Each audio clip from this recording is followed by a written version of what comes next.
Get a £5 free bet every week with Offer Club from William Hill. Simply stake a total of £20 or more across the week on pre-match football accumulators with 4 or more selections, and you'll get a £5 free bet on the Friday. Join William Hill Offer Club on mobile or online now.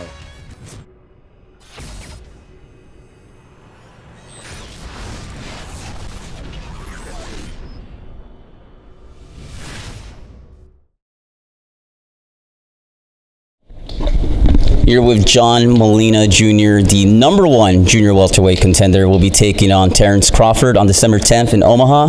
Talk to us about the fight, my man. Good fight. Very good fight. Intriguing fight. It's a fight that we've been going after. A lot of people didn't know that the fight with Ruslan was an actual title eliminator.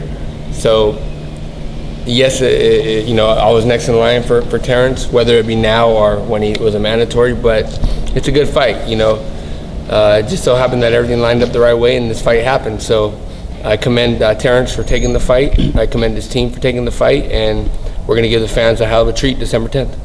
I've noticed there's a lot of mutual respect going into this fight. Terence has spoke about you very fondly, and you in return. Well, we're both professionals. It doesn't mean we're going to be best friends in the ring. In the ring, don't put it past you. We're going to fight. Look at me and Provodnikov. We didn't have any ill will towards each other, right? But we know what we're signed up to do. That's what the game. Life's too short to waste negative energy on everything else. So, come fight night, we're professionals. We know what we got to do, and there's going to be one man left standing. And that's it in a nutshell. Like I said, life's too short to focus on any negativity outside the ring.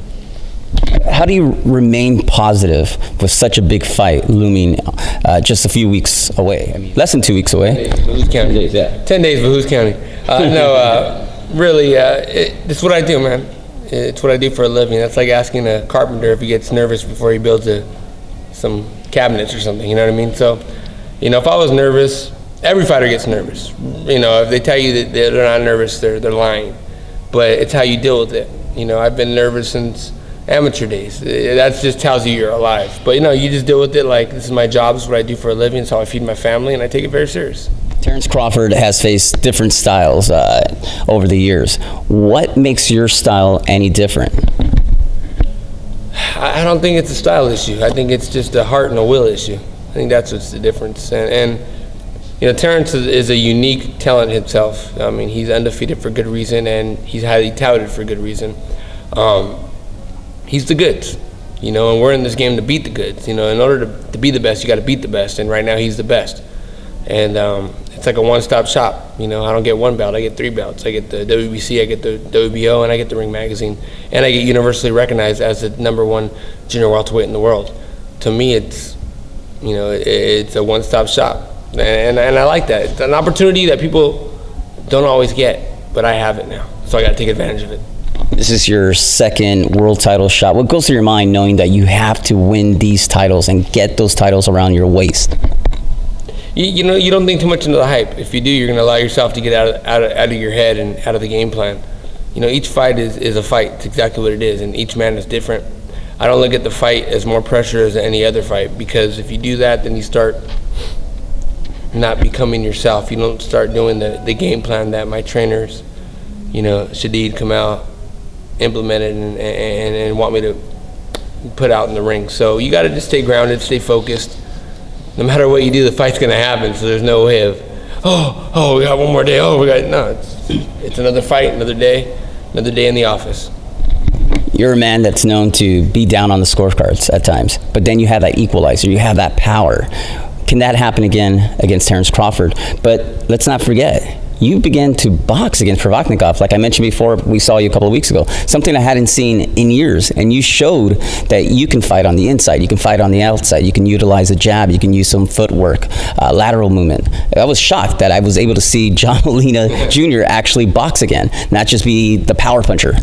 Yeah, I mean, I have a lot of elements to my game, and we plan on unveiling that December 10th. Again, we like to keep our cards close to our chest. When that being said, you fight every fight different.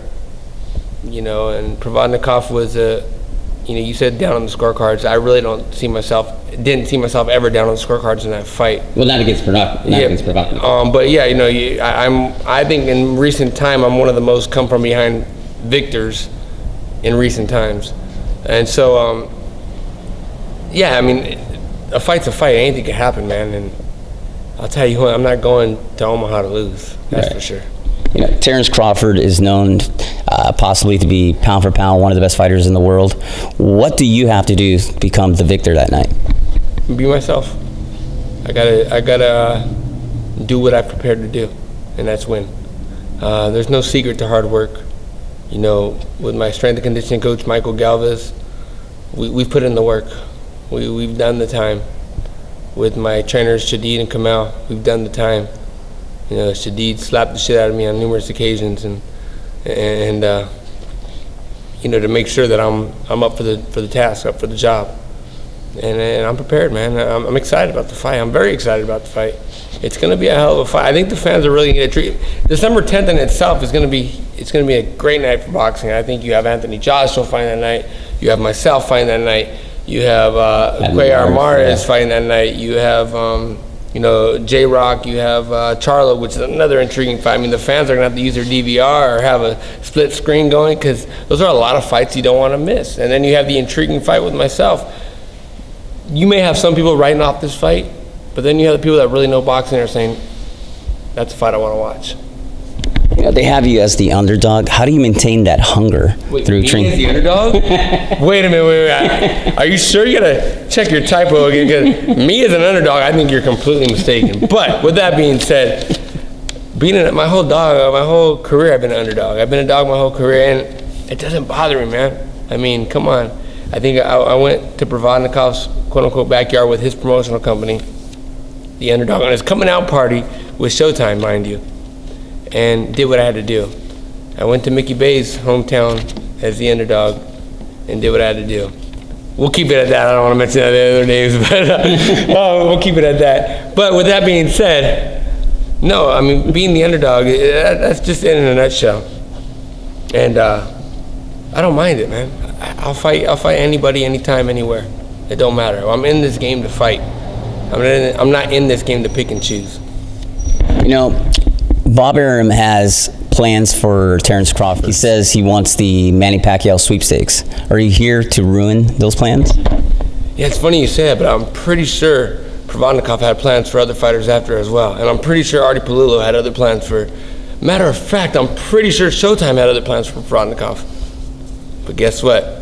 That's why boxing is a beautiful sport, because it only takes one punch, one night of hard work, one fight to change everything. This is the unpredictable sport. So you can make all the plans you want till you're blue in the face. But as far as I'm concerned, there's nothing past December 10th. Terence Crawford has the hometown advantage. Is that a huge advantage for him?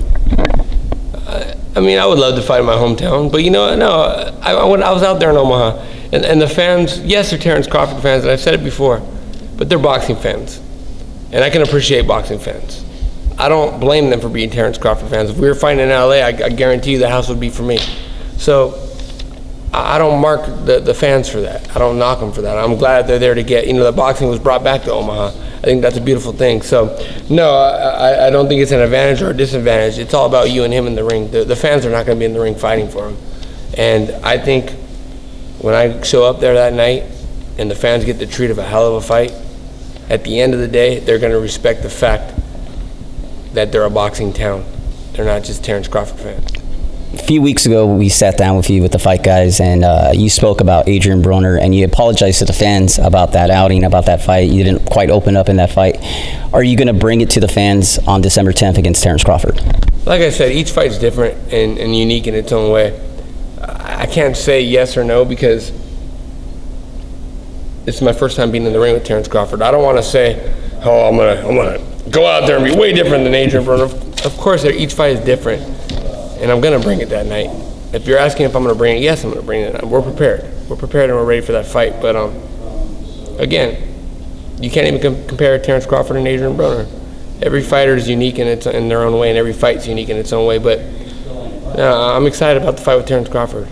I'm not I'm not excited. This is an opportunity of a lifetime, and I'm going to take advantage of it. It's easy to say that this would be your signature win, correct? Yeah, but I mean, every fight's my signature win. I mean, you could say Provannikov was my signature win, or biggest win of my career. You know, at the point that I fought Mickey Bay, you can see that was the biggest win of my career, or the biggest comeback of my career.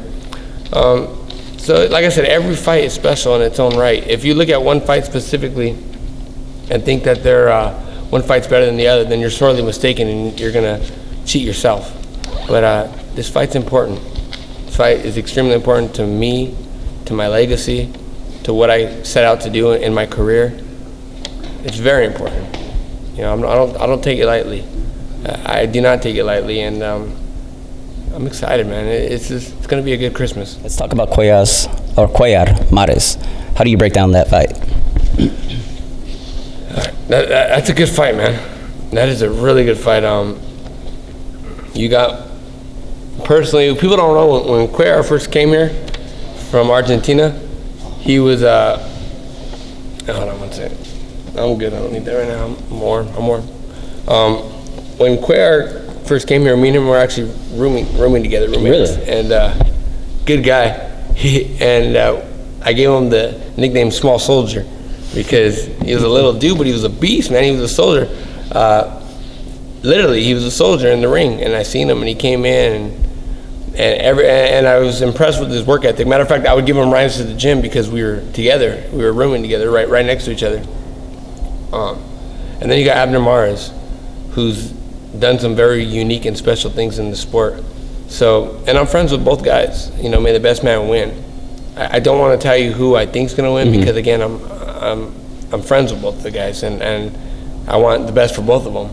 I think it's going to be a fun fight for the fans. I think the fans are really going to enjoy that fight, and that card it's stacked up to be a spectacular card as well. So, great fight, a lot of action, and I don't believe you're going to the scorecards in that fight. Is it when you were training with Robert Garcia that you were rooming? Yeah. So he used to be with Robert Garcia. Now he's with Freddie Roach. Is it an advantage for Robert to know some of his weaknesses and strengths? I mean, yeah. I mean, you can say it's an advantage, but at the end of the day, I hate using that word. At the end of the day, you know. Yeah. At the end of the day, no, really. You know, Robert's not going to fight with him in that ring. Sure. You could say the guy's going to do X, Y, and Z a million times over, but it's up to the guy that's in the ring to capitalize on it or not capitalize on it. Yeah, it's some sort of an advantage because there's no secret, but they have to fight each other, and they're going to fight each other.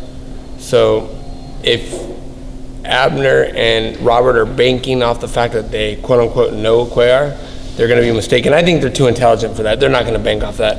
And again, that fight is not going to go the 12 rounds. You know, it was interesting. Robert said when the fight was canceled the first time against Abner Mares and Cuellar, he wasn't too keen on taking him on because he felt the trainers that he had weren't going to have, or at least put together a good game plan. Now he's with Freddie Roach, and now he views the fight as a dangerous one. What do you think?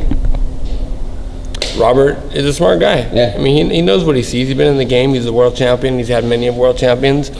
And he's been around, arguably one of the best guys from what I heard, you know, Fernando Vargas was one of the best young amateurs ever to put on a pair of gloves. And I mean, look what the guy did in his career at 23 years old. By the time he was 23, he fought Trinidad and De La Hoya and put on very memorable fights in both. Mm-hmm. So the guy's been around the game, is what I'm getting at. And he knows what he sees, and he knows what he's doing. I think he's going to have Abner sharp and ready to go for that night. As Freddie Roach, I think he's going to have Cuellar sharp and ready to go for that night. But man, that's an intriguing fight, man. It's a close fight, and I keep saying it. It's not going to go to the cards. Last question: Charlo versus JRoc. How's that fight playing out? Remember, that's the co-feature. It's on the undercard. That could be. I'll be there. That could be a main event in itself.